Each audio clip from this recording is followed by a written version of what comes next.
A field is the continuum of probability distributions for possible functions of time.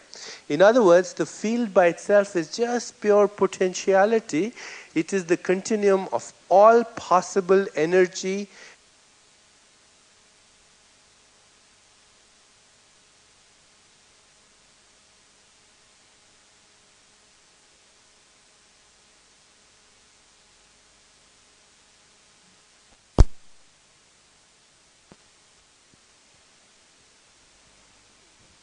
A field is the continuum of probability distributions for possible functions of time.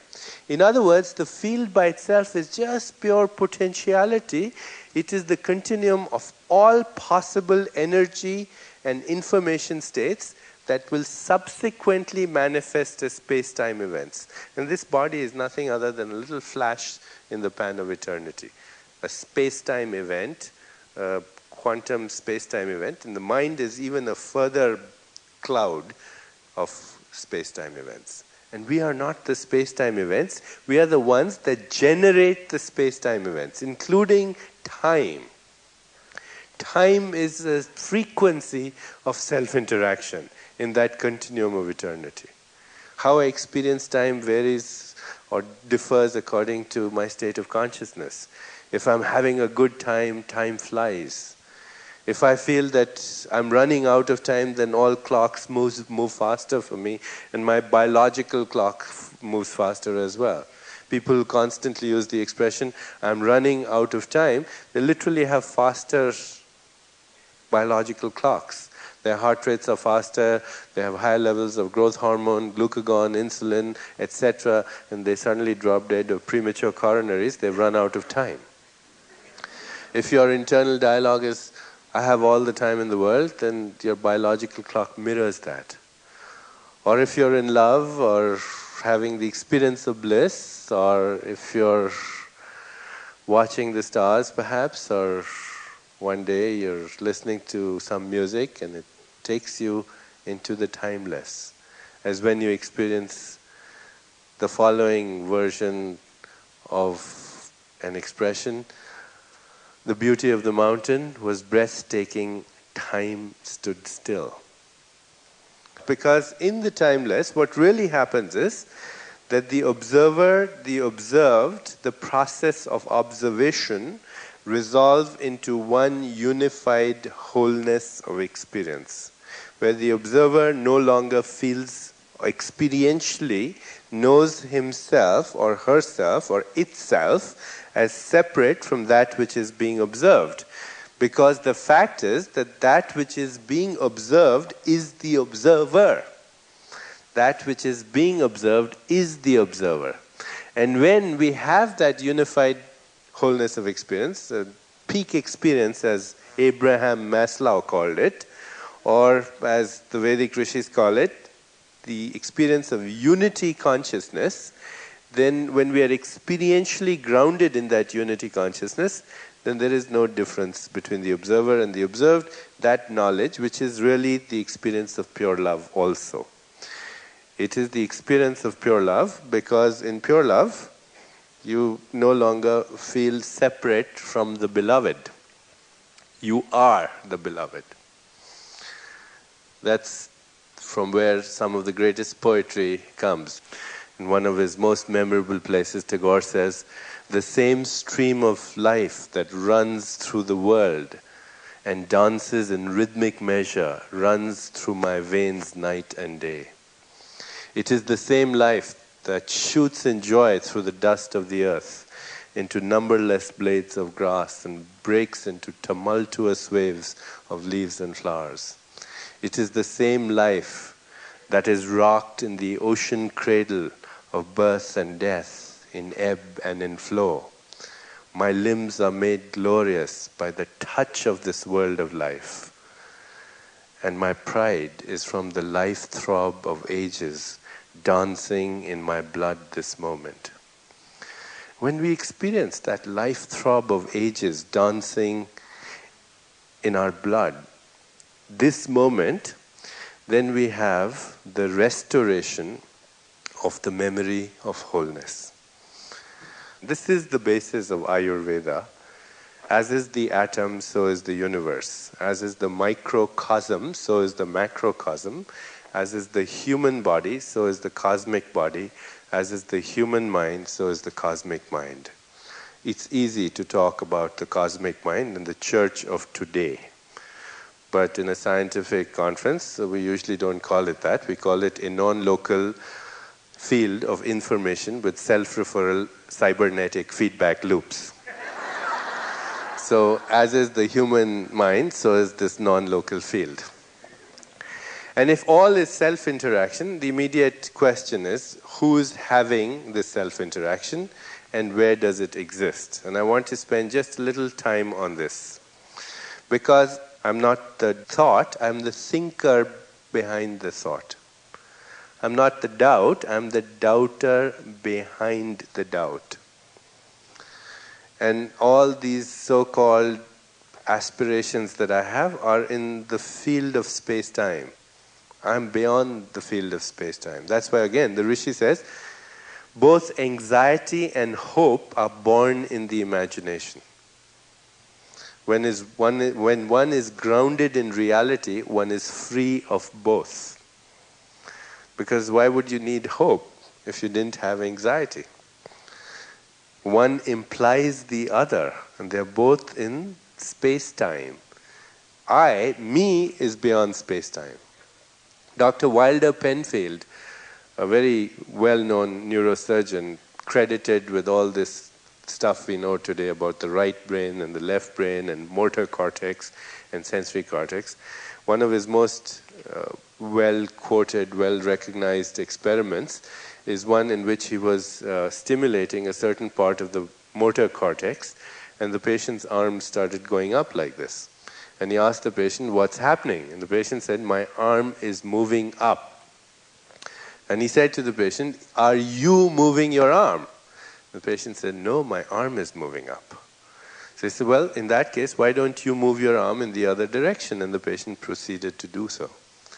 Now, no matter how hard you look, no matter what instruments you used, no matter what sophisticated technology you have, you'll never find with any instrument or any sophisticated gadgetry the location of the one who made the choice to move the arm from here to there. You'll find in the brain the location of that which executes the choice once it's made. Once the choice is made, then you'll find the location. So, for example, I ask you, choose between this and this. Choose this. I will not find in his body or in his brain that which made the choice this and not this. Once that choice is made, then I can find in the brain the location of that which executes the command. But where is the commander? Where is the commander? The commander is not in space-time. I will not find it in the body. The commander is choosing the body to execute those commands. It's not in the body. The body is in it. It's not in the mind is in it. It's not in the world, the whole world is contained in it. The choice maker, the commander, is nowhere and everywhere at the same time. That choice maker is nowhere, everywhere at the same time. And it's in the gap between our thoughts. It's in the gap between our thoughts. The gap is the quantum fluctuation. But where does that quantum fluctuation emerge from? From the void. And in that gap is hiding the commander. That gap between thoughts is the window, thought. Right? Right now as I'm speaking to you, these are space-time quantum events in that unified field. So if I say, I'm going to take off my shoe, I can change that statement to say, I'm going to put on my shoe. Or I can change that statement to say, I'm going to make a phone call. I'm going to have strawberry ice cream. I'm going to pay you a compliment. I'm going to take a flight to Italy. Between the going to and the next thought is a little gap of silence, which is a field of infinite possibilities, infinite choices. That gap is my corridor, is the window, is the transformational vortex through which my individual self communicates with the cosmic self, which is non-local and everywhere at the same time. The cosmic mind is whispering to me in the silent gap between my thoughts. And me, my soul, my individual self, is the continuum of these gaps which are interrupted with my thoughts, which are space-time events. And even though this gap is a field of all possibilities, in that there are infinite choices in each gap, I hope you agree, infinite choices in each gap, yet each gap is qualitatively different from the other gap. This is the mechanics. Slip into the gap, have the desire, release the attachment to the outcome, and let the universe handle the details. It's handling them anyway all the time. It's doing that. It's doing that all the time. It's doing that all the time. The earth is spinning on its own axis. It's hurtling through outer space. A human body is connected to that field of infinite correlation. Infinite correlation. Where everything is infinitely correlated with everything else. Any human body is that same field. A human body can think thoughts and play a piano and kill germs and eliminate toxins and digest food and monitor the movements of stars and make a new baby all at the same time. And not only do all these activities at the same time, it correlates all these activities with each other all the time. So that is the mechanics, and higher states of consciousness are nothing other than your ability to go into that gap, because space-time are structured in that gap. Dr. Ellen Langer, a Harvard psychologist who's written a book called Mindfulness, talks about an experiment on aging that she did a few years ago when she advertised in the Boston Globe that she wanted 100 people all over the age of 80 to participate in an experiment. And the experiment was that she took these 100 people to a little monastery outside of Boston, and in that monastery she created an atmosphere, a sensory-rich environment from the 1950s, late 1950s. She had Elvis Presley rock and roll music and Chevy Impalas parked outside, Walter Cronkite reading the news, except he seemed to have pimples on his face. And when he spoke, gave the news, it was about Nikita Khrushchev and Fidel Castro. When they watched movies, it was Alfred Hitchcock. Everything was created from the 50s, the fashions, the dresses, Life magazine, etc. And she said to them, be as you were in the 50s. Be as you were in the 50s. And after 3 weeks, she found that they had reversed their biological markers of aging. Not stopped them, but reversed them. Their visual thresholds changed. Their hearing thresholds changed. Their systolic blood pressure went down. Their skin became more elastic with more fat under the skin. Their wrinkles disappeared. Their bone density on X-ray changed with sophisticated techniques like bone densitometry. She did hormone levels, a hormone called dehydroepiandrosterone sulfate, which is an adrenal steroid that goes, it's a sex hormone that goes down as people age, but this started going up in these people. Everything that she measured, in 3 weeks it had reversed. And not a little bit, but by several years. All she did was create an environment from 30 years ago and tell them, be as you were in the 50s. Don't reminisce. Don't think of it as in the past, but be as you were. And just being as they were, that's what happened. She brought them back to Boston. After a few days, they reverted exactly where they'd started from. So what we call everyday reality is nothing other than a socially programmed hypnosis.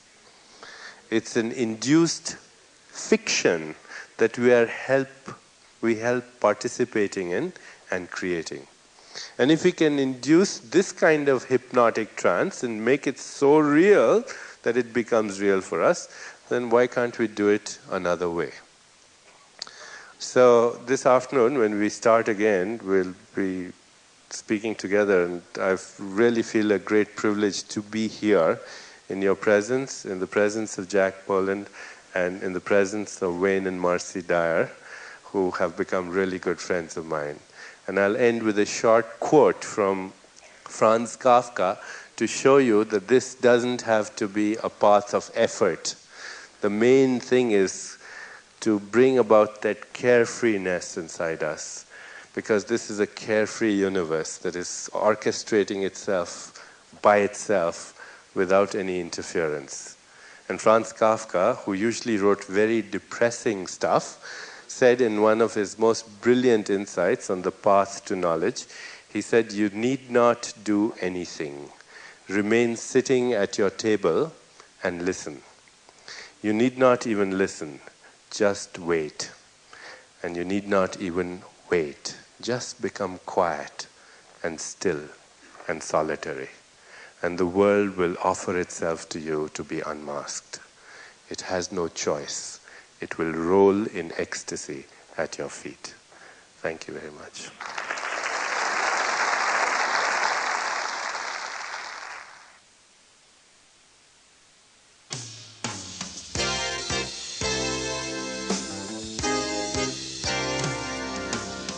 When two extraordinary people sit down and talk to each other, the air becomes charged with a special kind of energy and excitement.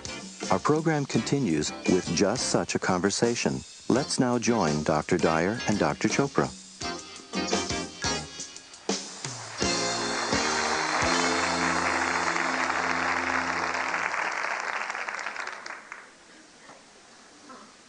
Who's going to go first here? This is actually something that we have talked about doing in our private conversations, of which we have many, for a long time. And it's the very first time that we have ever sort of dialogued together. One of my favorite movies of all time was My Dinner with Andre. If you haven't seen that, rent it. And it's just two people having a conversation for the world to see. And that's sort of what we envisioned here.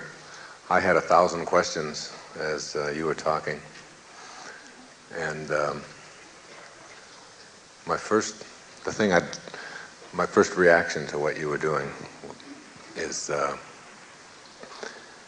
we all talk about there's one, this unity, this oneness, and yet in our lives that we live every day, we see separateness. You know, we drive different cars, we go home to different people, we have different families and so on.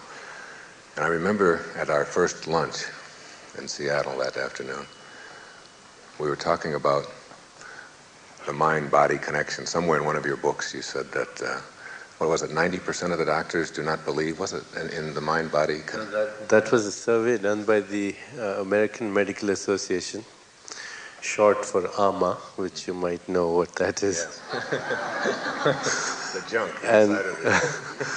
And they once did a survey of doctors, and apparently 90% of doctors that they surveyed didn't believe in the mind-body connection. And recently I gave a lecture at one of the institutions in Boston, and I won't name it for now. And my brother's a faculty member of Harvard Medical School. And afterwards, one of the other physicians went up to him and he said, "Do you really believe all that your brother talks?"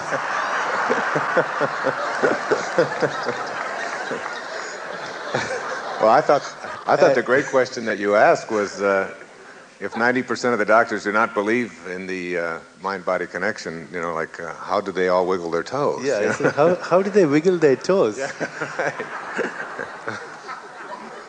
And that's the question. You see, if the same God or intelligence or infinite intelligence, that organizing intelligence, runs through you, let's say, that runs through me.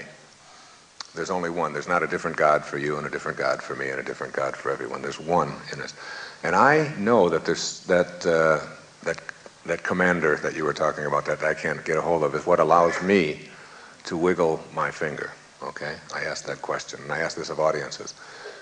I know that there's a thought, and then there's a thinker of the thought, and the thinker of the thought says, move your finger, and I'm able to do that, and yet I can never get a hold of what it is that allows that to happen.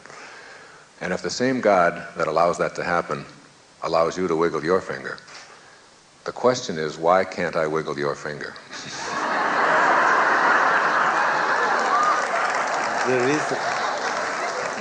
The reason you can't wiggle your finger is that you call me you. Mm-hmm. You think of me as somebody other than you, so exactly. You can't wiggle my finger. Okay. See, because despite what we are saying and we're doing here,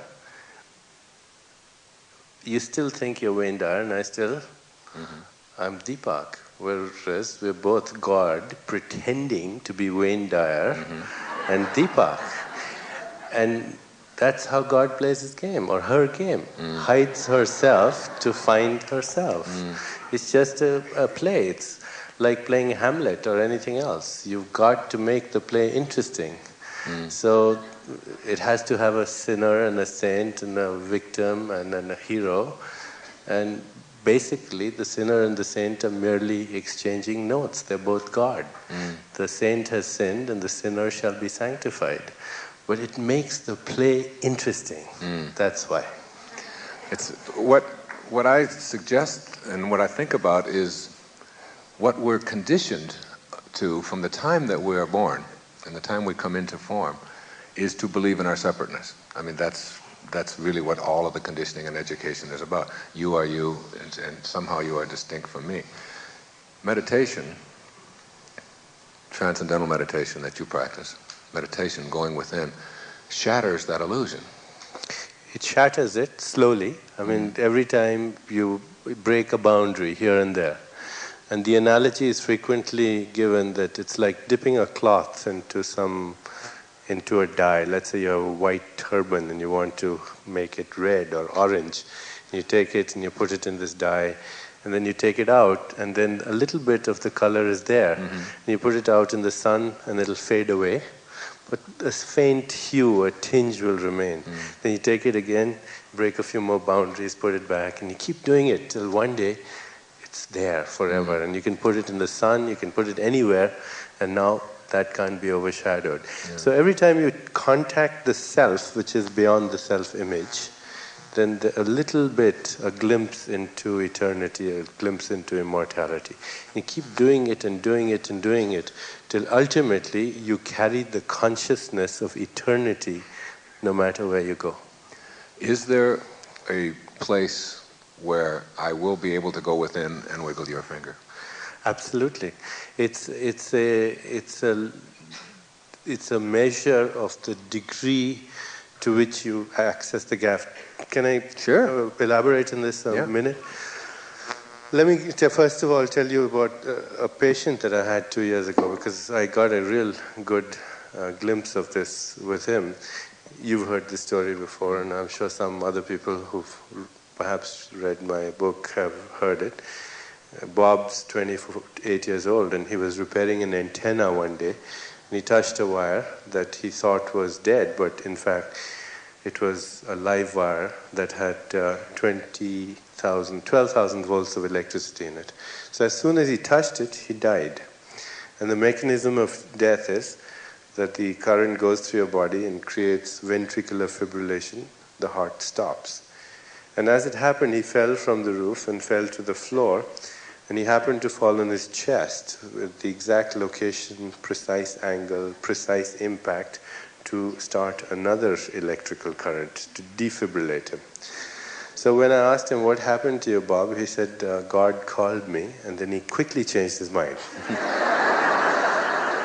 And that's exactly what happened. We asked him, what happened to you? And he says, this was bliss, it was ecstasy, it was pure joy. And I asked him, that means you were aware? And he said, yes, I was aware. I've never been so aware in my life. I said, were you aware of anything in particular? He said, no, nothing in particular, but everything in general. So what he was describing was a non-local spiritual experience of being everywhere in space-time, an omnipresence, omniscience, omnipotence of being everywhere. That is, he not only slipped into the gap, but he went out here. And he could experience his immortal spirit everywhere in space and time. Now, as it turned out, his leg had burnt as the current came out from his leg. And it was hurting him a lot, and there was a lot of burning and pain. And then he said he would think of this gift from God that he had received. The gift not of life, because he realized that this is life and this is just an experience. And it wasn't the gift of life, it was the gift of knowledge of his own immortality. And he was filled with gratitude. And he was so filled with gratitude that every time he would think of the gift, he would go into the gap and then slip into that field. And then, like a true scientist, he started experimenting. He started going to the field and at the same time putting his attention on the leg, which had burnt and was hurting but would now start tingling with a kind of a pleasurable sensation.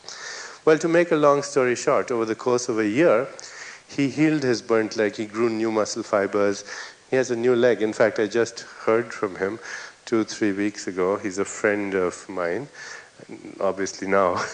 And, he went skiing 3 weeks ago. What did he do? Well, he went to the same place from where nature creates everything, whether it's a galaxy or a cluster of nebulas or a rainforest or a leg or a thought. And then what he also did was he developed the ability to maintain the simultaneity of non-local awareness and local awareness at the same time. Now, when we meditate, when we break our boundaries, we dip into the gap now and then. But if we get to a stage where we can experience that and waking, dreaming, and sleeping, that experience, that simultaneity of transcendental consciousness, along with waking, dreaming, and sleeping, is you're asleep, but there's a part of you that's fully awake. Or you're dreaming, and there's a part of you that's watching the dream. Or right now, we are in waking state of consciousness, but there's a part of me in eternity. Or you're listening to me, your awareness is localized to me, but who's listening? Who's listening? And where is that one that's listening? Turn your attention right now to the one who's listening. And that's non-local, it's everywhere. That simultaneity of local and non-local awareness, which means an all-knowingness of everything in general and all things in particular at the same time, is called cosmic consciousness.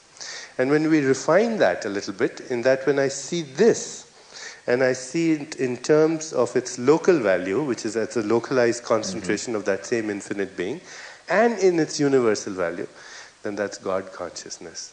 Because I see God in everything that I comprehend. And beyond that is unity, where there's no difference. The miracles that you hear of people manifesting, Christ raising the dead, Sai Baba manifesting artifacts out of apparently nothingness. Are you saying that all of us have that within us? Yes, we all have it, and it's dependent on the quality of our attention. Because basically we are our attention. If our attention is only on the local, then that's all we see. Right this moment, most people in this room will take in less than 1/1000th of the stimuli that are present in this room. Less than 1/1000th of what's here right now will get into the nervous system of most people. And what gets in is that which reinforces their notion of what they think that is there. Your phrase, your famous phrase. You'll see it when you believe it. So they have the notion first, and then they see it. The nervous system otherwise edits it out. The more I break down my conceptual boundaries, because what I see is only my conceptual boundaries. The more I break them down, then more access I have to the field of pure potentiality from where I'm manifesting everything. So there are levels of degrees of ease with which we can manifest things. That example that you were... Yeah, what I think of when I think about all these people watching is so many of them think that that's something that other people can do who are gifted and who are specially enlightened and who have special connections to God. But in fact, when you begin to meditate, or when you go within and discover that higher part of yourself, you soon discover that those things that we call synchronicity, or those things that we call miracles, are very much a part of our life. And after a while, you begin to see yourself doing things and knowing things that you thought were impossible before. and when you talk about Maharishi, who I know you're so close to, some of the things that he has directed you to do from his awareness and how they got manifested in the world. I mean, remember the story you told me about the Air India flight and the... can you talk about that here? Or is that, sure. Do you want me to? Sure, I do. Yeah. It blew me away. I've never told these stories in public, by the way. That's why I got you up here. This is about 5-6 years ago, and I was in Washington, and I'd met with the FDA about various things that we were doing with herbal medicine and Ayurvedic medicine. And that evening, I happened to speak on the phone with Maharishi, and he knew that I was going to India to see my mother, who wasn't feeling well. And he got me on the phone, and he was somewhere, I don't know where he was, non-local somewhere. And, but he is real magic in action, isn't he? I mean, he's... yeah, all of us are. Yeah, but he's at this level. Yeah, definitely. So, he asked me where I was going. I said I was going to India. And he said, well, if you're going to India, then you should meet the president and the vice president and the prime minister and the speaker of the house, and you should tell them all the stuff about Ayurvedic medicine. And while he's speaking to me on the phone, I'm saying to myself, how does he expect me to get an appointment with the president? You just don't go and knock on the door of the president of India and say, I want to talk to you about Ayurvedic medicine. Well, as it turned out, he kept me on the phone so long that I missed my flight. And I had to take another flight to LaGuardia and then switch to JFK. And I had an economy seat, and they had given it away because I was late. And then they felt sorry for me because I looked so tired and exhausted. And they put me in a first-class seat, and I was sitting next to this Indian man who was having a cognac every 15 minutes as if it was doctor's orders. And... by the time we got to England, he was really sloshed. And when we took the flight off from England, he looked at me and he said, you don't like cognac? And I said, because I'm making my own. And he said, how do you do it? And I said, God, this fellow's drunk. I don't want to talk to him. But he kept after me, so I started telling him about my own experiences with meditation and Ayurveda, and I talked non-stop, from London to Kuwait. I spoke non-stop, and when we left Kuwait and we were finally coming down in Delhi, he looks at me and he says, oh, by the way, would you like to meet the president, the vice president, the prime minister, and the speaker of the house? I said, who are you? Who sent you here?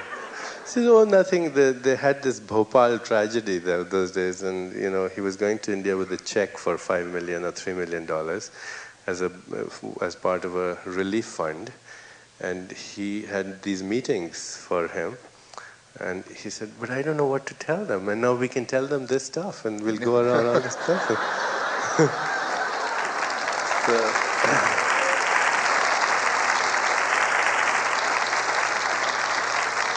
So that's the field of infinite correlation.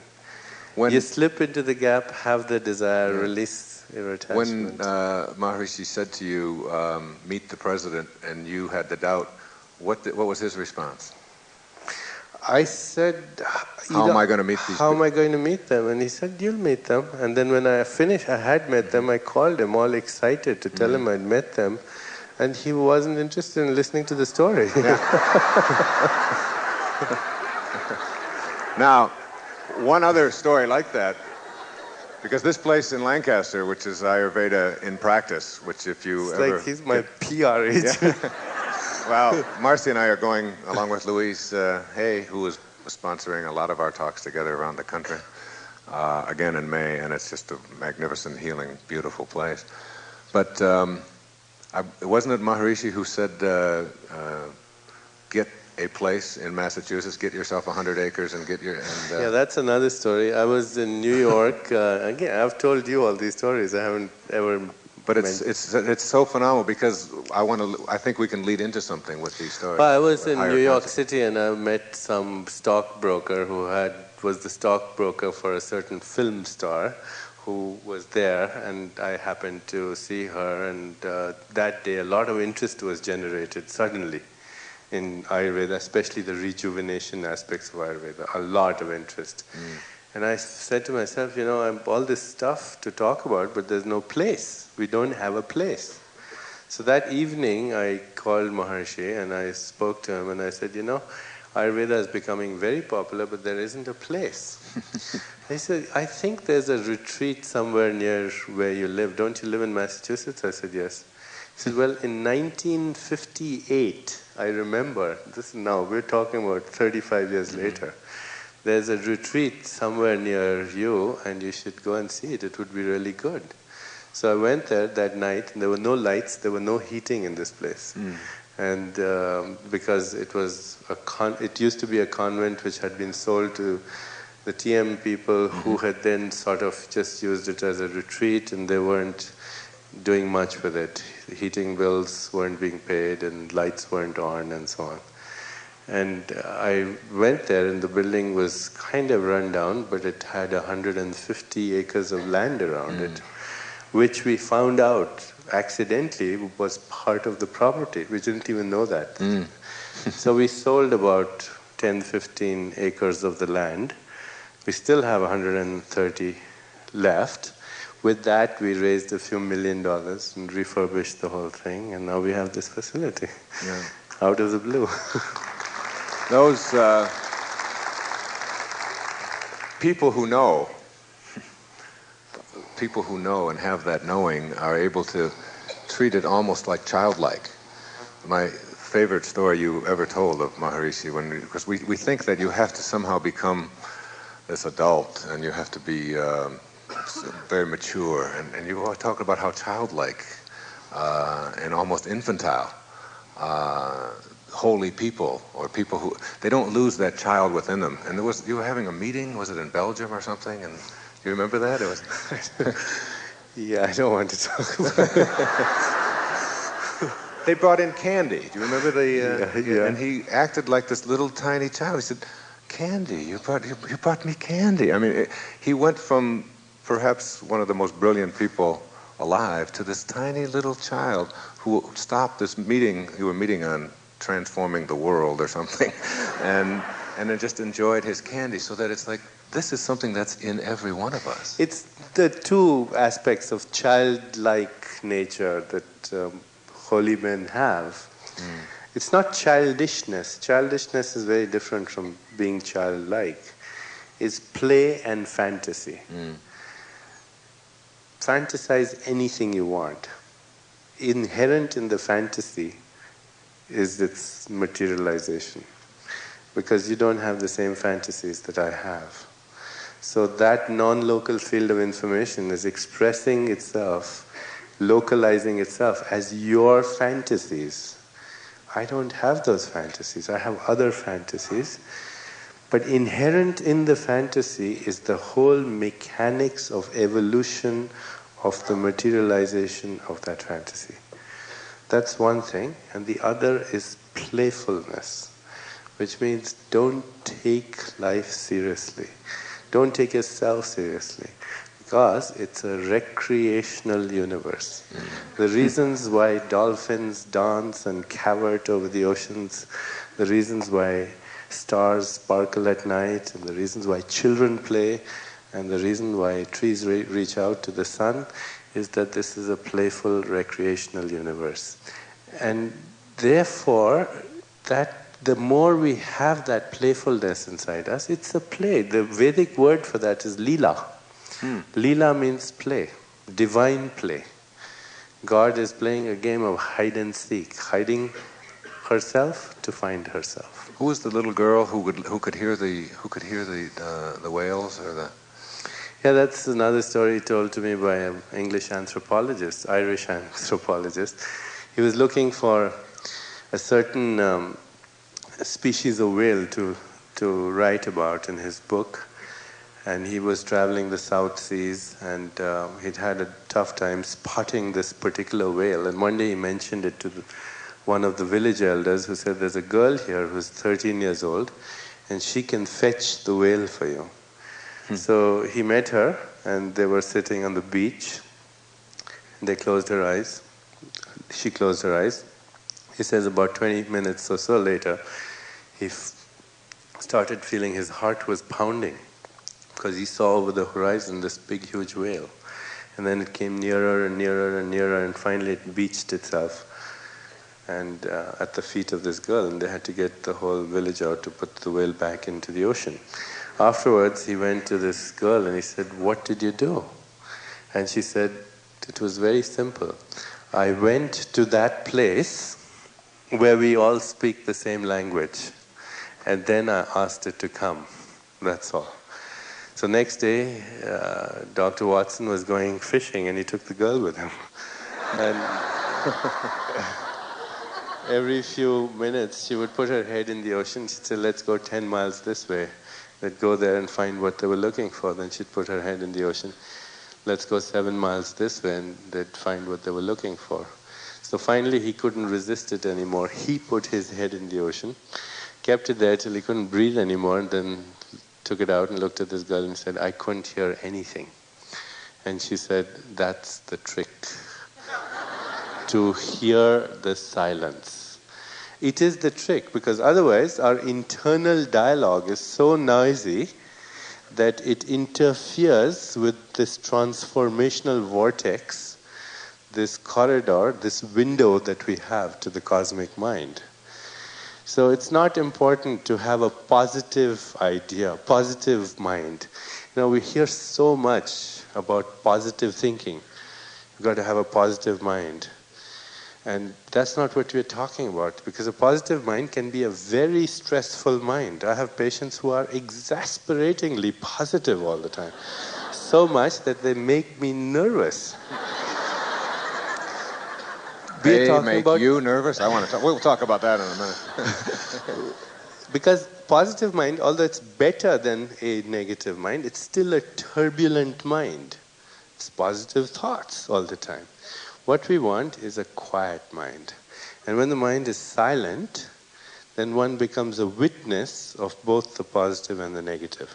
And one realizes that both the positive and the negative are aspects of the same thing. They are poles of opposites that make for a meaningful life. If there weren't villains, there wouldn't be any need for heroes. If there wasn't hot, there wouldn't be any cold. The whole universe is the lively coexistence of extreme opposites. And we have to quietly, somewhere deep inside us, reconcile ourselves quietly to that coexistence. And then we are at peace. Then we don't say this is good, this is bad. We lose the need to judge. We lose the need to judge. We relinquish the need to say this is right and this is wrong, this is good and this is bad. The two are necessarily aspects of the same God. God is the villain. God is the hero. God is the victim, the vanquished, and the conqueror, and everything. So once we get to that level, we just lose that need. And when you lose that need to judge, there's a nice prayer. It comes from the Course in Miracles. "Today I shall judge nothing that occurs, for non-judgment creates silence in my mind." When I relinquish that need to just let go, because it's lively and it's wonderful and it's blissful because of the negativity and the positivity. There's another saying in Veda, A man who's born blind will never know the meaning of darkness. In order to know the meaning of darkness, you have to see light. So the two go together. And when I lose my need there, then I can experience bliss.